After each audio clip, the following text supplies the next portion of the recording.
എന്താ കഥ? 74 വയസ്സുള്ള തങ്കമണിയമ്മ അയച്ചു തന്നിട്ടുള്ള അനുഭവമാണ്. എഴുതിയാണ് അയച്ചു തന്നിരിക്കുന്നത്. എന്താ കഥ? എനിക്കൊക്കെ ഇപ്പോഴേ എഴുതുമ്പോൾ കൈ വിറയ്ക്കുന്നുണ്ട്. എഴുതി ശീലമില്ലാത്തതുകൊണ്ടാണ്. കമ്പ്യൂട്ടറും ഫോണും മാത്രം ഉപയോഗിച്ചിട്ട് പെന്ന് ഉപയോഗിക്കാതെ. പക്ഷെ അമ്മ മനോഹരമായിട്ട് എഴുതിയിട്ടുണ്ട്. നമുക്ക് കേൾക്കാം. ഓം നമോ ഭഗവതേ വാസുദേവായ. ഹരേ കൃഷ്ണ ഹരേ കൃഷ്ണ. എൻ്റെ ഉണ്ണിക്കണ്ണ അനുഗ്രഹിക്കണേ. നമസ്കാരം. ഞാൻ തങ്കമണി കെ. താമസം റായ്പൂർ, ചണ്ഡീഗഡിൽ. കഴിഞ്ഞ 50 വർഷമായിട്ട് ഞങ്ങൾ ഇവിടെ സെറ്റിലാണ്. എന്നാലും നാടുമായിട്ട് നല്ല ബന്ധമാണ്. പോക്കും വരവും ഉണ്ട്. ഞാനൊരു കൃഷ്ണഭക്തയാണ്. കൂടാതെ ഞാൻ എല്ലാ ദേവീദേവന്മാരെയും പ്രാർത്ഥിക്കും. എൻ്റെ ഉണ്ണിക്കണ്ണനിലേക്ക് കൂടുതൽ അടുപ്പിച്ചത് ത്രിമധുരം കാണാൻ തുടങ്ങിയത് മൂലമാണ്. എന്താണെന്നറിയില്ല.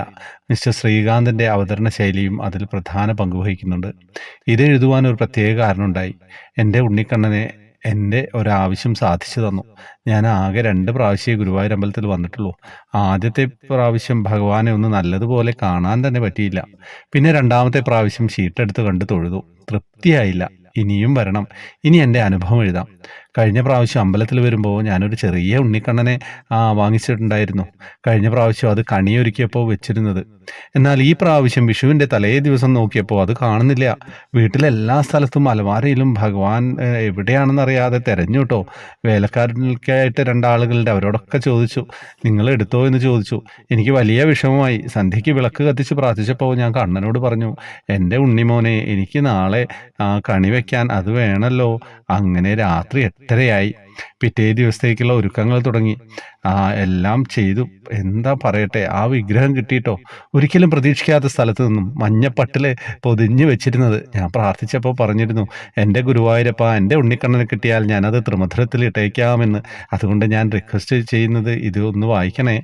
പിന്നെ എൻ്റെ അല്പം പേഴ്സണൽ ഡീറ്റെയിൽസ് പറയട്ടെ. ഞാനിവിടെ റായ്പൂരിൽ ഒരു ഇംഗ്ലീഷ് മീഡിയം സ്കൂളിൽ പ്രിൻസിപ്പാളായിരുന്നു. റിട്ടയർഡായി. അതിനുശേഷം ജോലിയൊക്കെ കഴിഞ്ഞ് 5 വർഷമായിട്ട് എനിക്ക് ക്യാൻസറിൻ്റെ അസുഖമാണ്. ഇപ്പോൾ സ്റ്റേബിളായി. ഞാനും ഹസ്ബൻഡും മാത്രമേ ഇവിടെയുള്ളൂ. മോനും ഫാമിലിയും അഹമ്മദാബാദിലാണ്. വരും പോവും ഇരിക്കും. അങ്ങനെ മോളും ഭർത്താവും ദൂരെയാണ്. അങ്ങനെ ജോലിക്കായിട്ടുള്ള ആളുകളുടെ സഹായത്തോടെ കഴിയുന്നു. ഹസ്ബൻഡിന് പാർക്കിൻസണിസം അസുഖമാണ്. എല്ലാ മാസവും ചികിത്സയും ട്രീറ്റ്മെൻറ്റും ഒക്കെ ഉണ്ട്. എല്ലാം സഹായിക്കാനായിട്ട് ജോലിക്ക് ആളുകളുണ്ട്. ഭഗവാന്റെ കരുതൽ മാത്രം. ഹസ്ബൻഡിന് 84 വയസ്സും എനിക്ക് 74 വയസ്സും പ്രായമുണ്ട്. എനിക്ക് ശ്രീകാന്തിനെ മോനെ എന്ന് വിളിക്കാം. അങ്ങനെ വിളിച്ചോട്ടെ. എഴുതിയിട്ട് കുറേ കാലമായി. അപ്പം എഴുതാൻ വിഷമമുണ്ട്. ടൈപ്പ് ചെയ്യാൻ നോക്കിയിട്ട് മലയാളത്തിൽ ഒട്ടും പറ്റുന്നില്ല. അതുകൊണ്ടാണ് എഴുതുന്നത്.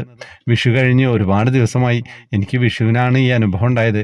എന്തായാലും മോനിത് വായിക്കുന്നു പ്രതീക്ഷിക്കുകയാണ്. അപ്പം അവസാനമായിട്ട് ഒന്നുകൂടെ റിക്വസ്റ്റ് ഇംഗ്ലീഷിൽ എഴുതിയിട്ടുണ്ട്. Lastly I request you please read it in ത്രിമധുരം. അങ്ങനെ എന്താ ടീച്ചറെ കഥ? ഞാനിതാ വായിച്ചു. എല്ലാവരും കേട്ടിട്ടുണ്ടാവും. ടീച്ചർ ഇത് കേൾക്കുമെന്ന് വിചാരിക്കുന്നു. ചിലത് ക്ലാരിറ്റി ഇല്ലായിരുന്നു, ലൈൻസ് ഇൻ ബിറ്റ്വീൻ ലൈൻസ്. അതുകൊണ്ട് ഞാൻ സ്കിപ്പ് ചെയ്തിട്ടുണ്ട്. എന്തായാലും ഭഗവാന്റെ മനോഹരമായ അനുഭവം. ഇത്രയും സീനിയർ സിറ്റിസണായുള്ള ആളുകൾ നമ്മുടെ ചാനൽ കാണുന്നു, അവരതിൽ സന്തോഷം കണ്ടെത്തുന്നു എന്ന് അറിയുന്നത് തന്നെ എന്തൊരു സുഖമുള്ള കാര്യമാണല്ലേ. ഒന്നും പറയാനില്ല. നിങ്ങൾക്ക് ഗ്രൂപ്പിലേക്ക് വരുന്നവർക്ക് വരാം. ജോയിൻ ബട്ടണിലൂടെയാണ് വരേണ്ടത്. ഫേസ്ബുക്കിൻ്റെ കമൻറ്റ് ബോക്സിൽ ഡീറ്റെയിൽസ് ഉണ്ടാവും. ഗ്രൂപ്പിൽ വന്നാൽ അറിയാം ഗ്രൂപ്പിൻ്റെ പ്രത്യേകതകൾ എന്തൊക്കെയാണെന്നുള്ളത്. വന്നാൽ അങ്ങോട്ട് തിരിച്ചു പോകാൻ പറ്റില്ല. അത്രയും സുഖവും സന്തോഷവും നൽകുന്നൊരു ഗ്രൂപ്പാണ്. ഹരേ കൃഷ്ണ.